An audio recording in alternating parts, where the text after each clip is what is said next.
Millions of people have lost weight with personalized plans from Noom. Like Evan, who can't stand salads and still lost 50 pounds.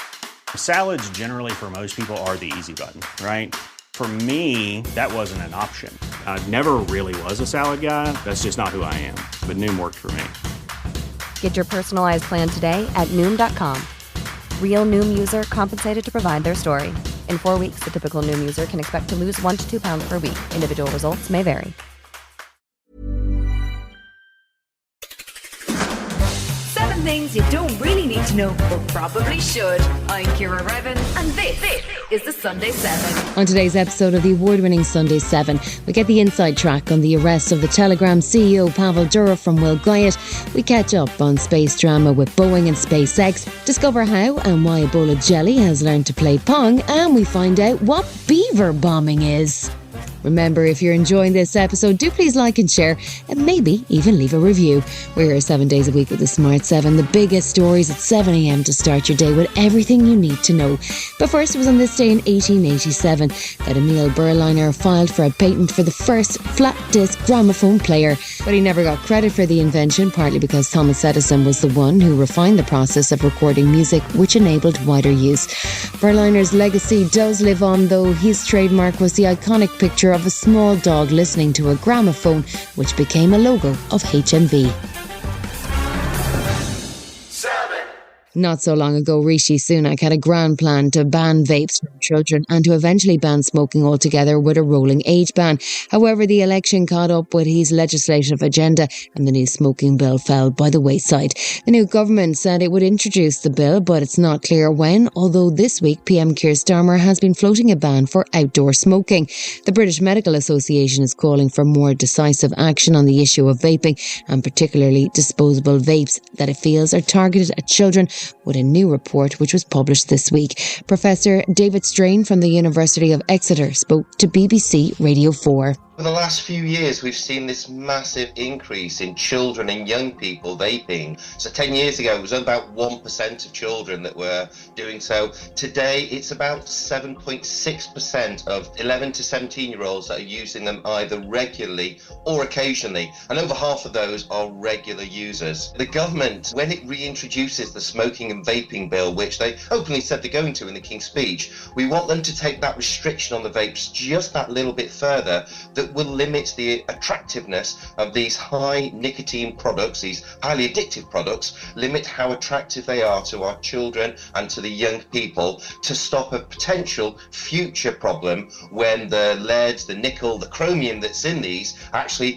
has an impact on their health. The BMA recognises the role that vaping can play in helping smokers to quit, but they would like to see vapes sold like cigarettes only from behind the counter.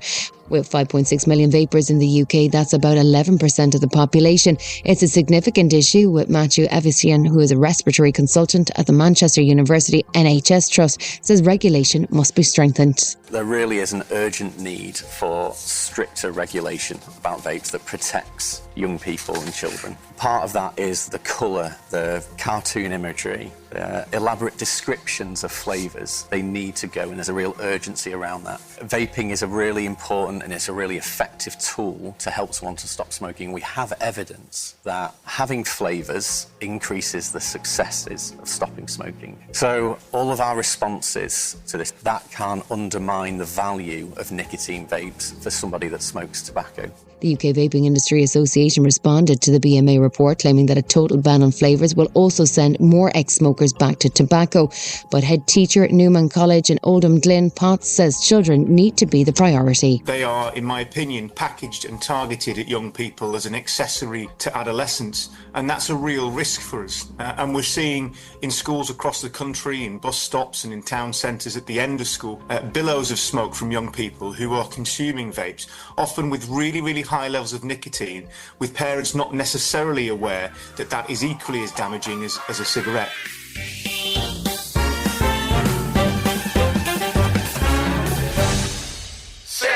It world of tech has been in turmoil this week as one of the tech billionaire crew ended up in jail. Plus, we've had AI getting involved in the Champions League and Apple getting pretty petty with rival Spotify. There's only one man we can turn to when it comes to high-end tech billionaires and their struggles with the law, and that's our very own Will Guyatt, KC. Well, not an actual King's Counsel, more of a knowledgeable character. So this week saw the Telegram messaging platform in the spotlight as its founder, Pavel Durov, found himself in jail in France, and the whole story is pretty intriguing. Will, what's going on? If you're a regular here, you know we've been calling 2024 the year of big tech versus big law, but this definitely wasn't on our bingo card. It's long been discussed that, hypothetically, the boss of a tech company could find themselves in court over failure of their business to respond to government requests, but out of nowhere, French authorities snatched Durov on 12 charges. Everything from allowing criminals to operate, child sexual abuse material to be distributed, drugs to be distributed, refusing to work with authorities. The list is pretty large, it's deep and varied, but they all suggest that Durov, the boss of Telegram, is complicit in all of them at his service. The man who was out on bail, Pavel Durov, is a fascinating character, right? Is it true he has 100 kids? Indeed, he does have 100 kids, but don't worry, he plans to open source his DNA so they don't marry each other. I bet Christmas is expensive. What do we think is going on? Is France trying to gain access to Telegram, or is it genuinely a criminal inquiry? Without going all Shrek on you, this is a proper onion with so many layers. Despite Durov falling out with Russia and leaving in 2014 over a refusal to hand over data on Russian users to authorities, some have suggested this is just a play for French authorities to get access to the encryption keys on Telegram. But that also ignores the fact that the app is not as encrypted as everybody appears to believe it is. You have to set encryption, and it's not easy to do. But whatever your view, this is definitely political in many ways. Macron and French authorities wanted to demonstrate they're the first to throw the legal book at a social media boss. But one big question remains for me. There are actual bosses of Meta and X still based in France, so why on earth go straight to Telegram? Why not go to the two bigger and much more used networks in France? We've seen AI intrude into more and more parts of everyday life, but now it's getting involved in football.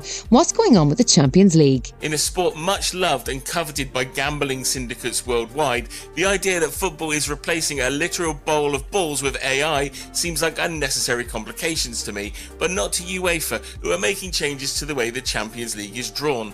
No longer with 4 groups of 8, instead the tournament is now a league-based system featuring 36 clubs, with each of them playing 8 games. And apparently that gets so complicated, it needs AI to determine some of those pairings while the balls continue doing the rest. Back in the day, it was just one man and a bag of balls. Why has it gotten so complicated? The first use of this system appeared to go off without event at a ceremony in Monaco last Thursday, and footballers are of course still involved plucking those balls.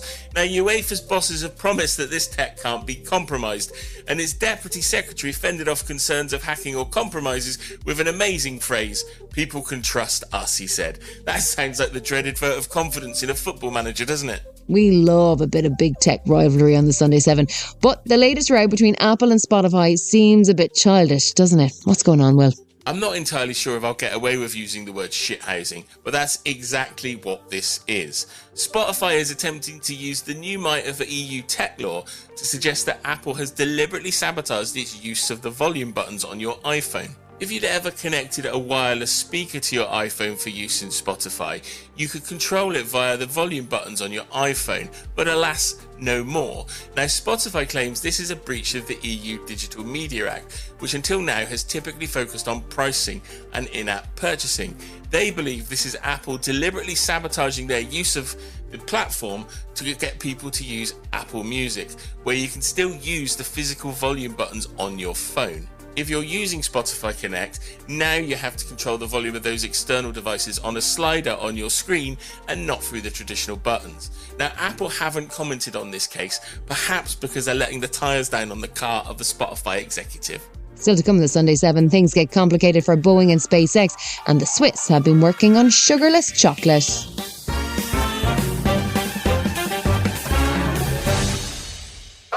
It's been a rough week for space exploration, with more embarrassment for Boeing over its Starliner and a Federal Aviation Authority investigation into SpaceX after one of their Falcon X boosters tipped over and exploded on landing. Boeing has been struggling with their new crewed vessel, the Starliner, which carried 2 astronauts, Butch Wilmore and Sonny Williams, to the International Space Station back in June. Their mission was originally supposed to be for just a few days, but it now appears that they won't return to Earth until February as part of a crew on the SpaceX Dragon vessel. Instead, the Boeing Starliner is scheduled to return next week, and NASA Administrator Bill Nelson says it's a matter of safety first. NASA has decided that Butch and Sonny will return with Crew 9 next February, and that Starliner will return uncrewed. Space flight is risky, even at its safest and even at its most routine. And a test flight by nature is neither safe nor routine. Issues with helium leaks and overheating in the thrusters have concerned NASA engineers, and they've taken the decision to let the Starliner return empty. It's a huge blow to Boeing, and it raises questions about the future of the craft and indeed the whole programme. Boeing has been keen to remind people that this was a test flight, and so technical issues can be expected. But at the NASA press conference, there were questions from the media about how the relationship with Boeing will proceed from here. Jim Free is an associate administrator at NASA, and he says the only priority is the Technica data. Well, I don't think we're rebuilding trust. I think we're looking at the data, and we view the data and the uncertainty that's there differently than Boeing does. Things haven't been going smoothly for Elon Musk's SpaceX this week either. They had an ambitious 3-launch schedule planned, which included a new private space flight mission called Polaris Dawn. However, on its 23rd flight, one of the Falcon boosters tipped over on landing and burst into flames, which has now triggered an FAA investigation and an indefinite ban on launches for SpaceX. The mission is groundbreaking on several fronts. It's the first commercial mission which was due to attempt a spacewalk, and they are planning to explore the Van Allen radiation belts, which means it will be the fastest orbit from Earth ever attempted by a manned vessel. Jared Isaacman is the Polaris Dawn mission commander, and he says that despite setbacks and risks, it's critical that mankind develops a thriving space program. Even with a launch vehicle on the horizon that has rapid reusability and should bring down the cost materially, getting on a Starship will never have the same risk level as getting on a 737. Like you've got a controlled explosion taking you into the vacuum of space, 17,500 miles an hour. Lots of energy going in, lots of energy coming out. So there will still be a greater risk to go to space than commercial, aviation here. And whatever the cost is, which will be substantially less, it will not be the same as going to play a round of mini golf or to a movie. So it will still be somewhat expensive. So why are people there? Like, what is the reason for it beyond the incredible view? We need a space economy.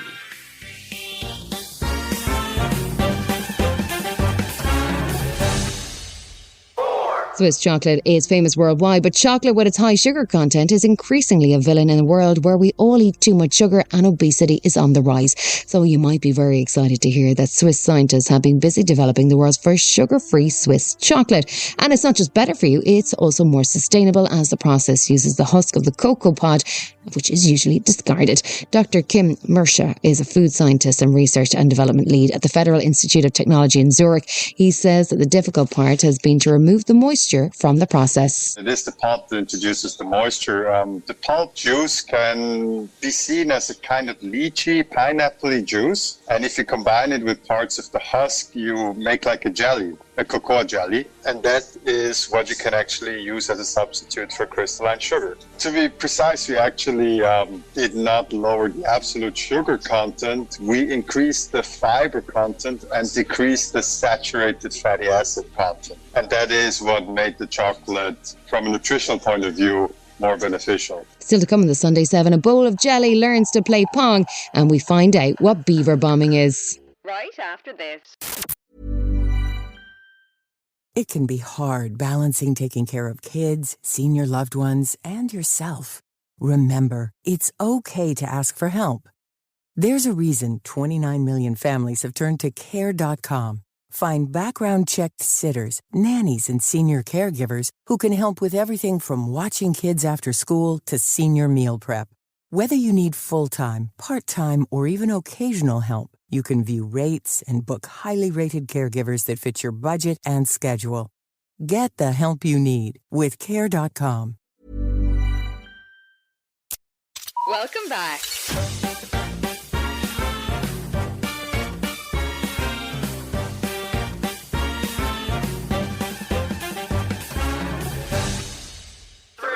If you're a certain age, you'll remember the excitement of the first video consoles like the Super Nintendo Entertainment System, which boasted a 16-bit operating system. The games weren't exactly sophisticated, but at least they were an upgrade on the world's most basic video game, Pong. If you've ever played it, it was the world's first version of computerized tennis, with 2 sliding sticks for rackets and a square cursor for a ball. Not only has the video game technology accelerated way past it, but now scientists have developed a type of jelly that is capable of playing Pong. It sounds utterly bizarre, but the ion-infused jelly, well, it's more properly a polymer gel. Not only plays games, it improves over time. It's a very basic AI-guided system, and it's intended to demonstrate that synthetic materials can develop memory over time. In 2022, Australian scientists at Cortical Labs in Melbourne developed a prototype called DishBrain, which used neurons to play the game. Now, scientists at Reading University have taken things one step further and conducted the experiment with the non-organic hydrogels.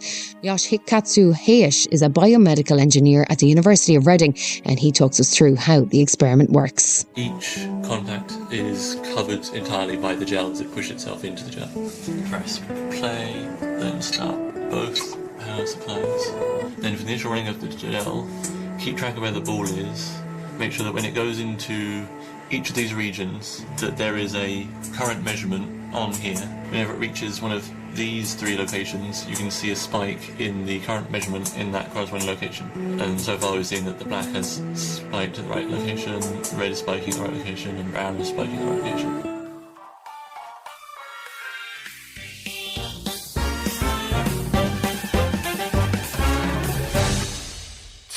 Lego is one of the world's most popular toys, selling billions of plastic bricks annually, but the issue, the plastic used in them, is based on fossil fuels. The Danish company is committed to sustainability, and they've been searching for years for a suitable replacement, trying out over hundreds of different alternatives. Now they finally found a more eco-friendly resin and have started the process of replacing fossil fuel-based materials by 2032.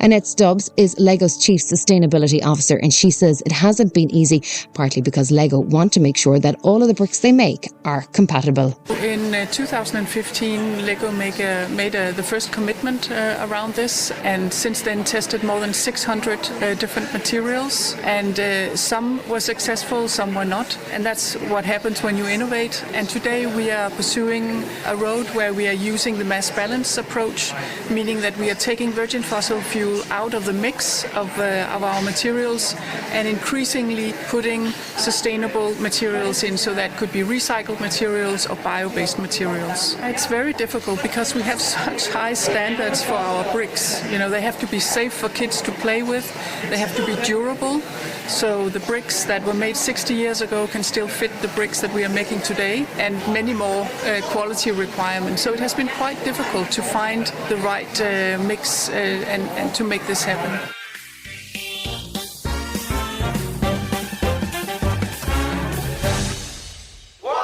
Have you ever heard of beaver bombing? It sounds bizarre, but it's the practice of secretly releasing beavers into the UK's countryside, as the government has not as yet moved to allow the official release of beavers or developed a national strategy for the lovable rodent. Beavers are nature's engineers, and multiple studies have shown that they play a critical role in restoring water quality and preventing both drought and flooding as they build dams and slow water flow. Now, the Wildlife Trust is calling for a speed up in the process it takes to get permission to release beavers into the environment. Currently, the application process, including impact assessments, can be over 100,000 words long. The public are also enthusiastic about the humble beaver, with 69% supporting their return to the wild. Rob Stoneman from the Wildlife Trust told BBC's Radio 4's Today Show that the little creatures can help solve some big problems. Beavers do all their beavery activities, create these marvellous wetlands, so full of wetland flowers and dragonflies and damselflies and frogs and toads and so on. But in doing so, they slow the flow. So instead of storing water in our front room during these floods, which we know are getting worse as a result of climate change. We store water safely in beaver wetlands, and they reduce water pollution in our rivers by filtering that water through the dams and ponds of these wetlands and effectively creating water treatment work. So our cuddliest mammal is both our nature restorer, our flood management engineer, our water treatment supervisor, all virtually for free, and we need them back in our rivers and lakes. This has been the Sunday 7. Wherever you're listening, do us a favour and hit the follow button. We'll be back tomorrow at 7 a.m. with the regular Smart 7. Have a great rest of your weekend. Written, produced and published by Daft Doris. Even on a budget, quality is non-negotiable. That's why Quince is the place to score high-end essentials at 50 to 80% less than similar brands. Get your hands on buttery soft cashmere sweaters from just $60, Italian leather jackets, and so much more. And the best part about Quince, they exclusively partner with factories committed to safe, ethical, and responsible manufacturing. Elevate your style without the elevated price tag with Quince. Go to quince.com/upgrade for free shipping and 365-day returns.